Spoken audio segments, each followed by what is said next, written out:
2024কে বিদায় দিয়ে শুরু হলো খ্রিস্টীয় নববর্ষ 2025। আইনশৃঙ্খলা বাহিনীর কড়াকড়ি নজরদারির মধ্যে এবারের উদযাপন ছিল অন্য বছরগুলো থেকে অনেকটাই আলাদা। আতশবাজির আতিশয্যের মধ্যেও প্রশাসনের অনুরোধের পর নগরীতে পটকা কিংবা ফানুসের ওড়ানোর আয়োজন ছিল কম। আরও জানাচ্ছেন শুভ মাহফুজ। এবার টিএসসিও এর আশপাশের এলাকায় বর্ষবরণ ছিল অনেকটাই ব্যতিক্রম।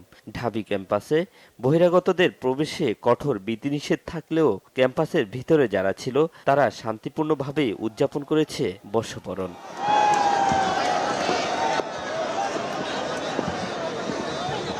অনেকে পরিবার নিয়ে এসেছেন নতুন বছরকে বরণ করে নিতে।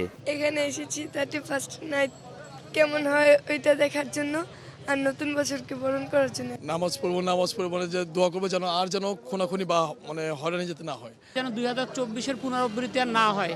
দেশ যেভাবে স্বাধীন হয়েছে সেভাবে যেন 2025-এর অব্যাহত থাকে। আমি রিসেন্টলি গ্রাজুয়েশন কমপ্লিট করেছি। আমি নিশ্চয়ই চাই আমার একটা আগে চাকরি হোক। নতুন বছরে নতুন বাংলাদেশ বিনির্মাণের প্রত্যাশা সবার। 24টা খুব খারাপ হয়ে গেছে, সামনে যেন আর এগুলো না হয়, সামনে যেন দিনগুলো ভালো হয়। 17 বছর পর মুক্ত বাতাসে বার হতে পেরেছি, এই স্বৈরাচারের কবল থেকে মুক্ত হতে পেরেছি। আমরা মনে প্রাণে বিশ্বাস করি 2025 সাল হবে গণতন্ত্রের প্রতীক। এমন শান্তিপূর্ণ আয়োজনে পরিবর্তনের স্বপ্ন বাস্তবায়ন হচ্ছে বলেও জানান অনেকে। আমরা যে পরিবর্তনের কথা বলেছিলাম বা পরিবর্তন চেয়েছিলাম, এই পরিবর্তনটা আপনারা স্বচক্ষে দেখতে পাচ্ছেন। গত বছর এই সময় টিএসসির যে অবস্থা ছিল ফানুসে পরিপূর্ণ ছিল। টিএসসিতে যে এবার আতশবাজি বা তারাবাজি যেটা ফোটানো হচ্ছে না, শব্দ দূষণ বা আমাদের যারা রাত্রে যে পাখিগুলো আমাদের সৌরাদ্দ উদ্যান বা রমনাতে থাকে তাদের যেই অস্থিরতাটা সেটা কিছুটা হলেও আমরা একটু হলেও নিরসন করতে পেরেছি। এই জায়গা থেকে আমরা অনেক খুশি। যে রোগীদের একটা বড় ধরনের সমস্যা হয় শব্দের কারণে, তো আমরা এই যে পরিবর্তন 2024-এ অনেক পরিবর্তন আসছে, আমরা এই ভালো পরিবর্তনগুলো আমরা অব্যাহত রাখবো।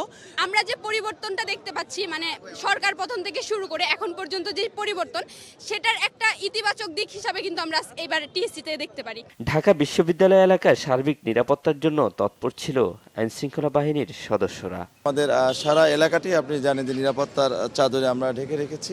আমাদের ফুড প্যাট্রোলিংয়ের ব্যবস্থা রয়েছে, এখানে মোবাইল টিমগুলি চলমান রয়েছে, প্রতিটি এন্ট্রি পয়েন্টে আমাদের চেকপোস্ট রয়েছে। আমাদের ঊর্ধ্বতন কর্তৃপক্ষ সার্বক্ষণিক আমাদের মনিটরিং করছেন এবং নানা ধরনের দিক নির্দেশনা দিয়েছেন।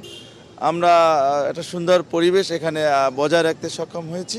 নিষেধাজ্ঞা অমান্য করে পটকা আতশবাজি ফোটানোর আওয়াজ ছিল রাজধানীর বিভিন্ন এলাকায়, তবে এবার ফানুস উড়াতে তেমন দেখা যায়নি। শুভ মাহফুজ, বাংলা ভিশন, ঢাকা।